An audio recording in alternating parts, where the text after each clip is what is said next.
Hello, friends, and let's get started. Brian sat at the kitchen table in their cozy country house, twirling a cup of cold coffee in his hands. The day was coming to an end, and it was slowly getting dark outside the window.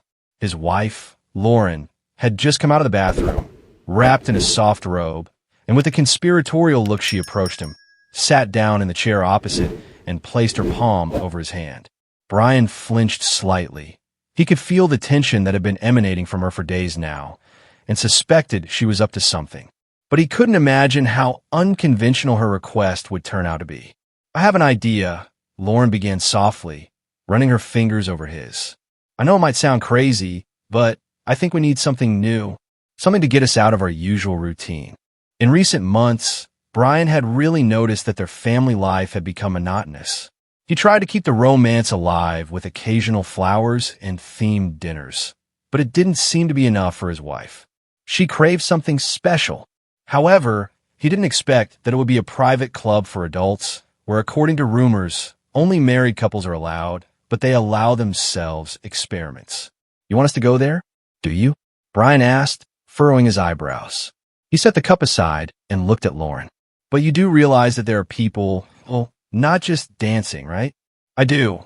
Lauren nodded and pressed her lips together, as if struggling to hold back a smile. "I've learned a lot about this place. Everything looks fancy and expensive, and the atmosphere, they say it's very free. But the rules are strict. Only couples who can prove their marriage are allowed in. They have a whole system of checks to keep out random people or lonely hunters. It seems to be really safe there, and there are no excesses. It's consensual. No one's forcing anyone. It's just, if you want to try something new, you can." Lauren spoke in one breath. It seemed as if she had carefully prepared this speech, rehearsed it, run it through her head. Brian looked at his wife with mixed feelings, from jealousy and fear to a strange curiosity. He liked that Lauren had always been bright, bold, sometimes even adventurous. It was that quality that had once attracted him to her, a slight touch of madness, a willingness to push boundaries. But now, this was about something too risky. The idea of going to a club where it was rumored couples could switch partners, flirt, watch others. He was struggling with the fear of losing her and not wanting to look boring. "I don't know, Lauren," he finally said, averting his gaze. "It just doesn't feel right. We're married. We have everything. Why would we want to do something like this?" "Honestly," Lauren leaned closer, her eyes burning. "I want to rekindle our relationship. I feel like we're getting bogged down in the mundane. After all, we don't have to do anything explicit there. We could just come, watch, feel the energy. No one is forcing us to, interact with anyone. Please, just once, just out of curiosity." She ran her fingers gently down his cheek, brushed over the day's stubble, and squeezed his hand with hers. Brian felt the familiar warmth of his wife's touch, and he wanted to make her happy. He wanted to believe that this was just a prank they could endure together. He sighed and closed his eyes, as if preparing to make a fateful decision. "Okay," he said quietly. "Just this once. We'll go there, but just to see. I'll tell you right away, I'm not ready for any extreme things. An exchange of partners is out of the question. You understand, don't you?" "Of course," Lauren assured him, and for some reason Brian could see a troubled yet enthusiastic glint in her eyes. "I just want us to experience new emotions together. I promise it's completely under control." She leaned over and pecked his cheek. For a moment he relaxed, thinking, well, maybe this really is just fun. Maybe it really is worth it to be out there for once and see how the world works beyond the familiar. In the back of his mind, of course, he was terrified, but the desire to please his wife won out. The next night, Lauren prepared as if she were going to a lavish reception. She had her hair done, wore a bright red dress that emphasized her figure. Brian only sighed when he saw how much attention she had paid to makeup and details. It seemed to him that she was overdoing it, but Lauren was glowing with anticipation. She got into the car with a dazzling smile and looked impatiently at her husband as he started the engine. The drive took about half an hour. The club was located in one of the fashionable districts of the city, near expensive restaurants and designer boutiques. They didn't get inside right away. A strict woman administrator with a clipboard was waiting for them at the entrance. She asked for passports, checked them in some database, then smiled almost imperceptibly and let them through. Brian felt slightly humiliated, as if they weren't letting them into the club, but into some secret facility. But Lauren, on the contrary, seemed pleased with this level of privacy. It confirmed the status of the place. When they entered, Brian looked around involuntarily. Dim lights, soft music, luxurious interiors. Everything looked exactly as Lauren had described. It wasn't gaudy, nor did it look like the cheap parties one might imagine from popular rumors. It was more like a sophisticated lounge bar or an expensive boutique hotel, with tables spaced a decent distance apart and staff dressed in uniforms with elegant details. Subtle light fixtures accentuated the room. Somewhere a slight twilight, somewhere small glimmers of neon light.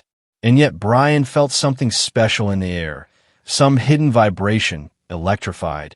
That very moment when nothing seems to be happening outwardly, but every movement seems a little more revealing, every glance drawing you in.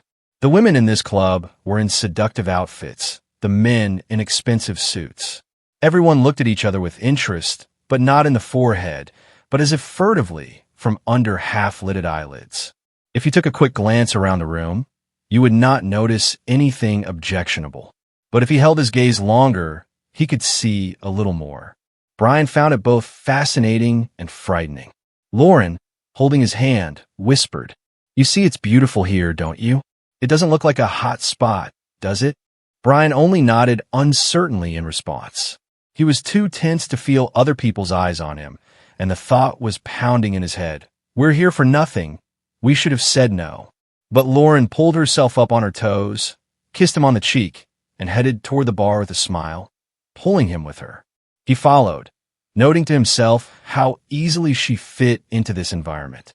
Even her gait was different, more relaxed, almost model-like.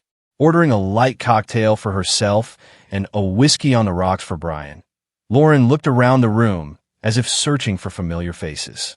Though, of course, it was unlikely she had any friends here.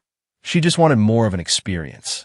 Brian sighed, took a large sip of whiskey, and looked around himself. The feeling of curiosity overpowered the rejection, and he allowed himself to admit that the atmosphere was indeed somehow magical. It was as if they were at a party where everyone knew the secret but didn't say it out loud.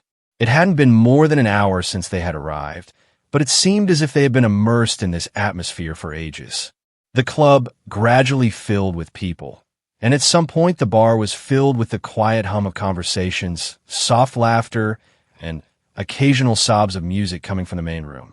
Lauren, who had had a couple of cocktails, was becoming more and more animated. She could easily strike up a conversation with anyone who happened to be nearby. She would have a word with a tall blonde in a silver dress, or exchange jokes with a couple sitting at the next table. Her laughter grew louder and louder, but it remained infectious, sincere. Brian watched her, feeling contradictory feelings. He liked that she was happy, but at the same time his heart shrank with jealousy at the way the other men looked at Lauren. There was indeed an air of a certain playful frivolity around. Couples were chatting amongst themselves, sitting down at the same table, or swapping partners in a dance. Some of them had already gone behind translucent screens, from where a little louder music could be heard, and sometimes muffled exclamations of delight could be heard. Brian didn't see anything overtly pornographic, but he didn't look in the back of the room for fear that his imagination would explode. Lauren, on the other hand, was gradually getting hotter. He could see her eyes lighting up, her gesticulating, telling someone something apparently the usual small talk stories, but sprinkled with bolder innuendo. She tried to draw Brian into the conversation, pointing at him repeatedly as if to say, "This is my husband, meet him." Still, Brian noticed her hand touching his arm. Whether involuntarily or deliberately, it didn't matter. It made him uncomfortable, but he didn't want to make a scene. Still, it's only flirting, he persuaded himself. She's my wife, and she knows what she's doing. At some point, a couple approached them, a man in his 40s, dressed in an immaculate dark gray suit, and a woman, a spectacular brown-haired woman in a scarlet tight-fitting dress. They introduced themselves as Nick and Ashley. Lauren immediately struck up a chipper conversation with Ashley about the dress, where she bought it, how she picked out the clutch. Brian and Nick exchanged a few polite remarks, smiling playfully. It was evident that Nick glanced at Lauren from time to time. Not lewdly, but with interest. Brian didn't like that. "Is this your first time here?"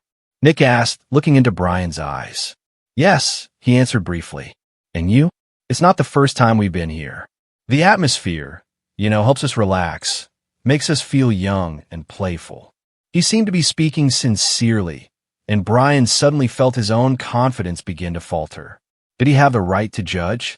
Maybe people really do take some kind of acute pleasure here. But he still felt uneasy. He just looked away and took another sip of whiskey. Meanwhile, Lauren had already changed a couple of people. She was dancing not far from the bar, then back again.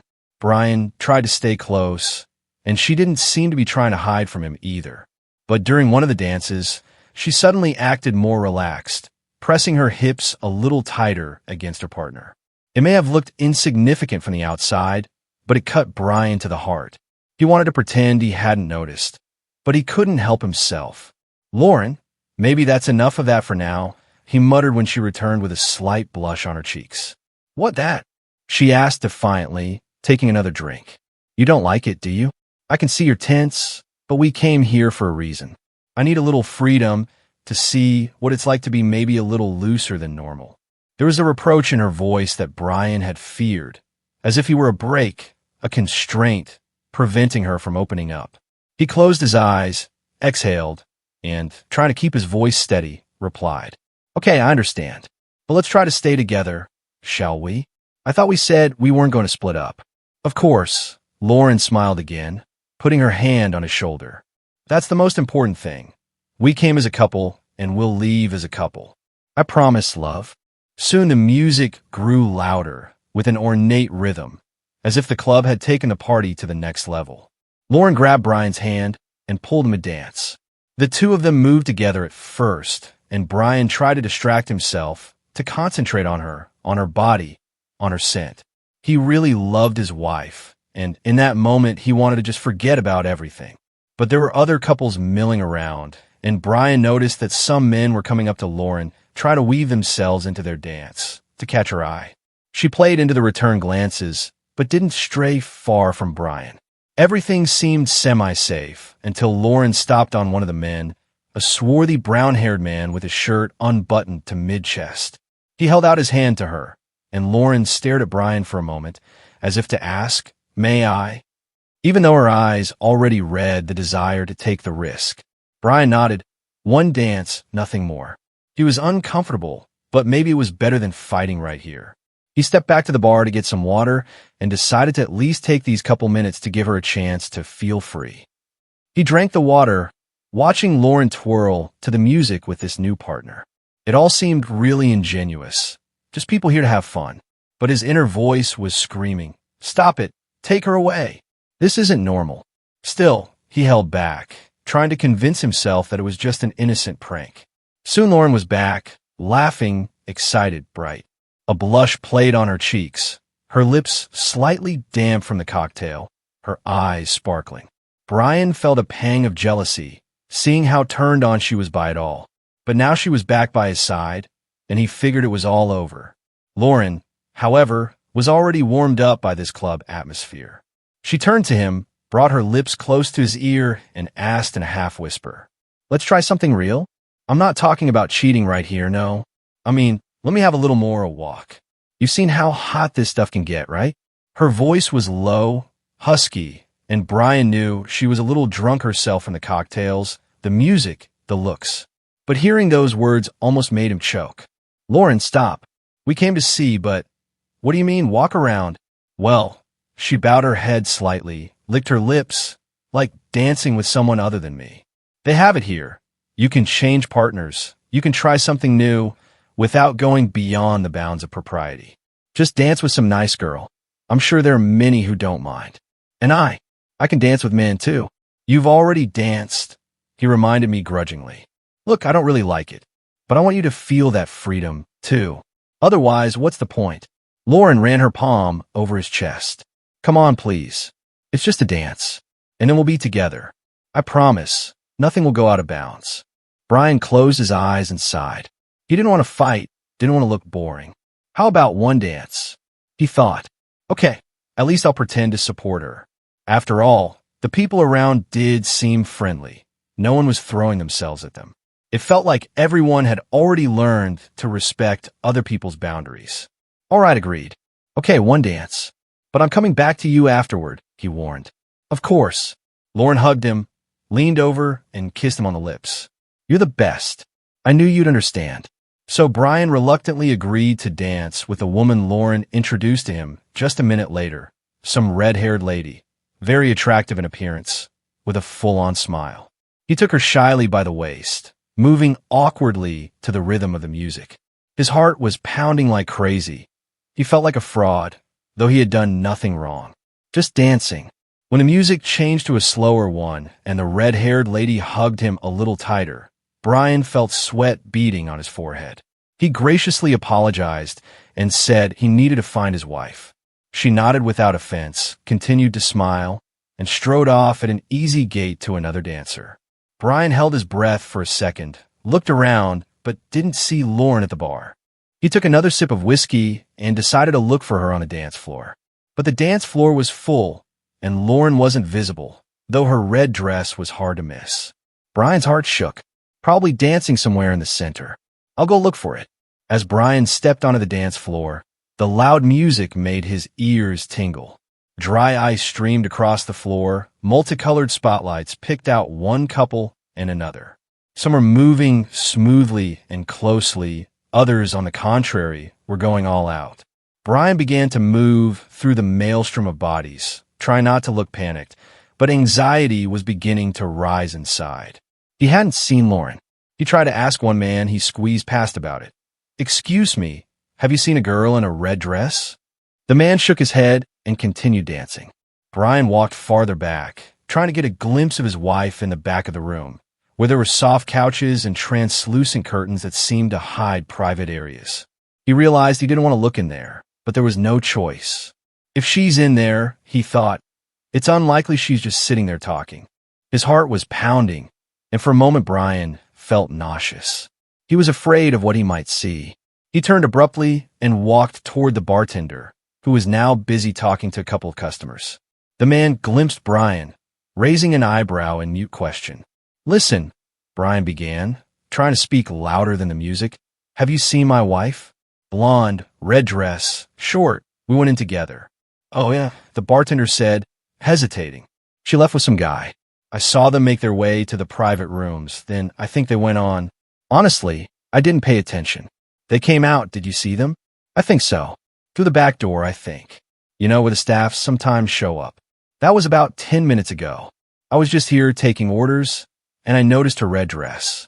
It was just the two of you, wasn't it? The bartender's words rang out like thunder. Brian felt the blood rush from his face.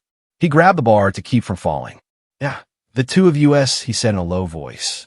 Thank you. His legs shook, and he couldn't move right away. Shit, did she leave? With someone? But why? I thought we agreed we were going to be together. The thought that Lauren could have so easily taken off and disappeared with another man tore at him from the inside out. He shook his head, hoping the bartender was just mistaken. But inside, he already knew it was true. Swallowing the lump in his throat, Brian headed down the hallway toward the half-closed doors. He caught a glimpse of two couples sitting closely together on couches in one room, whispering about something. In the other, the lights were dimmed, and the silhouettes of people who seemed to be engaged in intimate caresses were dimly visible. Brian felt a burning jealousy and disgust for this place, and for himself for agreeing to come here. He moved on, holding back the urge to vomit. Once he came across an ajar door, behind which something far more explicit was clearly going on. He immediately recoiled. God, Lauren, don't tell me you're here too. But she wasn't there. He walked past a few more rooms, glimpsing her almost out of breath. She was nowhere to be seen. Then he noticed a waitress in the hallway, a young girl in a black and white outfit, hurrying somewhere with a tray. Brian intercepted her, trying to speak discreetly. Excuse me, have you seen my wife by any chance? Short blonde, red dress. Oh, yes, the waitress frowned, remembering. I think she passed by here about 10 minutes ago with a man. They turned the corner and went out the back door, At least I saw the door close behind them. So they left? Yeah, I think so. I'm sorry. I can't say more than that. Brian flinched as if he'd been slapped. The waitress took pity and added quietly, maybe she was just seeing him off. Sometimes people come out here to smoke, or she didn't finish, just shrugged her shoulders and ran on. Brian's inside shivered. She's gone. It pulsed in his head. Just left me and walked away. He pressed his palm to his face, trying to pull himself together.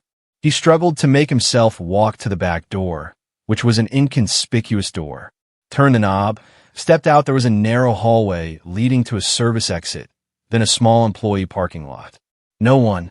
Not her car, not a cab, and no sign of Lauren. He walked back the way he'd come, feeling the ground go from under his feet.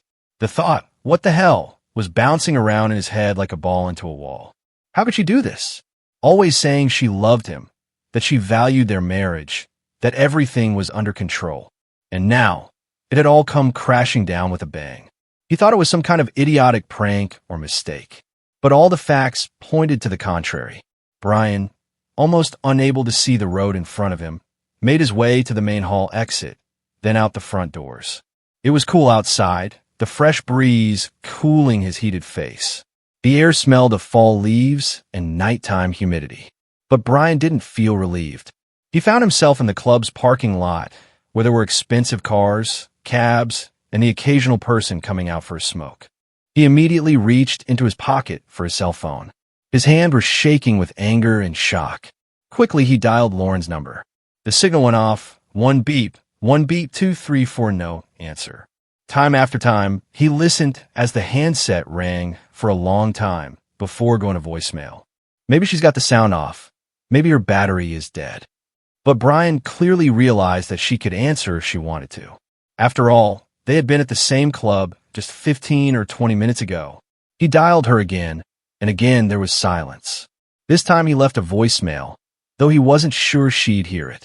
Lauren, it's Brian. Where are you? I'm at the club. I can't find you. Call me back, please. I'm worried. He was seething inside. He stood motionless for a second, then opened his messenger and quickly typed. Where are you? What's going on? Did you leave with someone? Send it. No response. Time dragged on endlessly. Thoughts swarmed in my head. Did she do it on purpose? Or is she drunk and doesn't know what she's doing? Maybe it was just an unfortunate prank. Or maybe someone took her away and she couldn't resist. But she was so pleased. Brian felt himself feverishly trying to find an excuse for her action, but the reality was coming through all too clearly. It looked like she wanted to leave on her own. Why else would she not have picked up the phone? A mixture of rage, resentment, and bitter humiliation overwhelmed him. He remembered how she'd talked him into coming here. Just once, no strings attached. And as a result, she'd disappear with someone else. He ran his hand through his hair, tried to stop the trembling. He looked around, as if expecting to see her coming around the corner, laughing and saying, I'm sorry, I played a trick on you. But all around him were the twinkling lights on the front of the club, smoking customers passing by, and the sound of stifled laughter from someone. Hey kid, you all right? One of the guards at the entrance called out to him. Yeah, I'm fine, Brian said without turning around. Thanks. The thought rang in his head. Was this planned? Did she purposely drag me in here to distract me and then leave with this guy? He could hardly believe Lauren was capable of such a thing, but the facts spoke for themselves. Maybe she wanted to prove something to herself? Or worse, had she been thinking about cheating for a long time and had just chosen the right moment? Anger overwhelmed him. He felt like an idiot, a fool for letting his wife mock him. He didn't even immediately notice his phone vibrating in his hand. Brian jumped up, hoping it was Lauren who had finally decided to call. But it wasn't an incoming call, just a message notification. He frantically unlocked the screen and saw, Sorry, I got a little carried away. I'll talk to you tomorrow, okay? The sender was Lauren. Brian reread the message as if he couldn't believe his eyes. Sorry, I got a little carried away. Talk to you tomorrow. Where's the contrition? Where was at least an explanation of where and with whom she'd gone? My heart clenched in pain. She doesn't even try to apologize for real. She doesn't say, come back, I forgot my phone, or help. She calmly says, I'll talk to you tomorrow. Like they have no emergency. Like she's just gone for coffee with a friend. Tears of rage and despair came to Brian's eyes. He tried to clutch the phone so he wouldn't throw it against the pavement. How could she? He thought. She doesn't care that I'm here alone in this club, still distraught. She writes, "Talk to you tomorrow." Bitter anger was tearing him to pieces. In that minute, Brian realized everything had changed completely. It wasn't just a mistake, and it wasn't an unfortunate prank. Lauren had deliberately left him. And even in the message, she hadn't expressed any regret for what she'd done. He read that short message, and he jerked. How could anyone add a heart after such a betrayal? He stood in the parking lot, feeling like the whole world was crumbling around him. At that thought, something snapped in his chest. It felt as if he'd stepped outside of their former life, where despite the usual marital discord, there had been love and loyalty, albeit sometimes quietly overshadowed by resentment. Now he felt empty.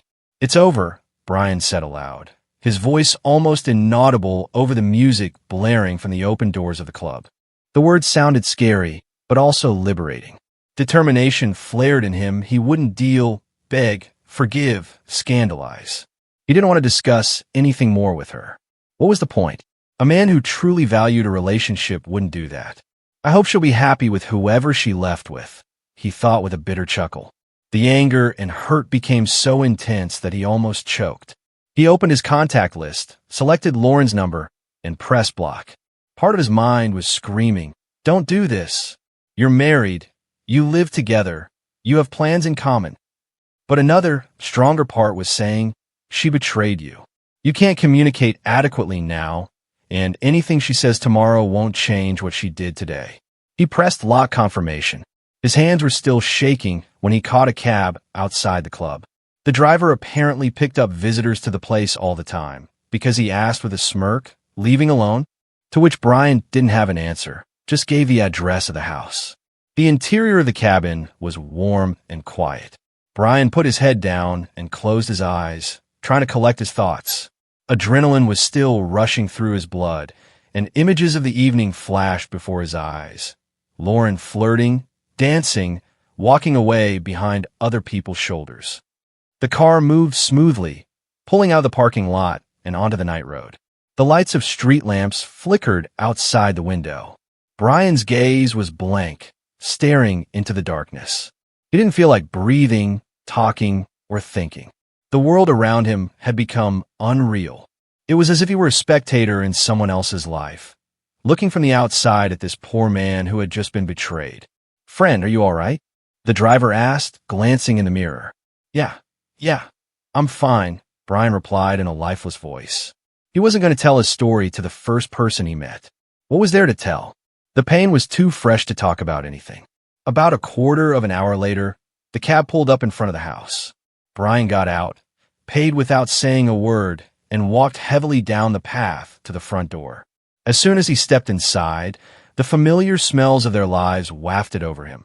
The aroma of the coffee he'd forgotten to pour out of the coffee maker that morning, the remnants of Lauren's perfume still lingering in the hallway. He could almost physically feel the atmosphere pressing against his chest, reminding him of her. His feet led him into the living room. He automatically took off his jacket, threw it on the back of the sofa, sank into an armchair, and covered his face with his hands. The image of her was still in his mind. Her red dress, her burning eyes, her merry laughter, and the ease with which she had forgotten and gone off with a stranger. Why? Was the question rushing through his mind. What have I done to deserve this attitude? But there was no answer. Minutes passed, maybe an hour. He hadn't even noticed when the phone in his pocket vibrated. He didn't want to look at it at first, but he pulled it out. Lauren's number popped up on the screen, but silent. She was on lockdown, after all. All he could see was that she was trying to call. Why? He thought. But he didn't have the energy to listen to her voice again, to listen to her incoherent excuses. All he did was turn the sound off all the way. She called a few more times. Each time the phone vibrated as if begging for an answer, but Brian just stared gloomily out the window. Eventually, the vibrating sound stopped. Apparently, she realized it was useless. Tomorrow, he thought. Tomorrow she'll come, crying, apologizing, or on the contrary, angry that I didn't want to listen to her. But I've already made up my mind. This is the point of no return. And though he was in unbearable pain, he realized that there was no turning back. It was late at night. Brian sat at the window. His thoughts were racing, but sooner or later his mind began to tire and his eyes began to slip. He walked to the bedroom and felt how empty it was without Lauren. And in that moment, remembering her scent, her embrace that had so recently warmed him, was especially hard. But he forced himself to lie back on the bed, staring into the darkness. The phone lay nearby, silent. At some point it vibrated again, the screen flashing. Lauren, for sure. But Brian didn't even reach for it. He didn't want to play these games anymore. Everything you've had time to say, you've said with your act. The rest doesn't matter, he thought, and he clenched his jaw and turned away. That was the end of that evening, which had begun as a seemingly harmless experiment, a trip to a private couples club. For Brian, it had been a point of no return, after which he didn't want to and couldn't stay in his old life. He sat in the dark room, listening to the water dripping from the poorly closed faucet in the hallway. And each drop, sounding in the silence, seemed to him like a countdown of time that could never come back. The next morning, the sun was already peeking through the windows when Brian awoke from a heavy sleep. His head was buzzing, his heart clenched at the mere memory of yesterday. He made his way to the bathroom by feel, splashing cold water on his face. Looking at himself in the mirror, he saw a tired, haggard man with reddened eyes. But I'm still alive, he thought, and I'll have to go on somehow. He chased the thought of what would happen later away from him. Today he was no longer interested in why Lauren had done it. What mattered was that she'd done it consciously. And no excuse would erase the very essence of betrayal. The fracture that had occurred in their relationship couldn't be repaired, at least he didn't think so. Dozens of missed calls from her in his phone log. A few texts he hadn't read. He realized there were still long conversations to come, maybe even heated scandals. But now, at that very moment after waking up, he felt only indifference, bordering on a heavy dullness. That's it, he said aloud, turning off the phone so he wouldn't hear the vibrations again. I'm not going to let her influence me anymore. He walked out of the house, got in his car, and just drove wherever the hell he was going toward the highway. He needed space, air, time to process everything that had happened. The closed club, where not everyone is allowed in, became a fatal boundary that divided his life into before and after. And that's where today's story ends. Thank you for watching to the end. If you enjoyed it, don't forget to like and comment. We'd love to discuss this story with you. See you in the next video.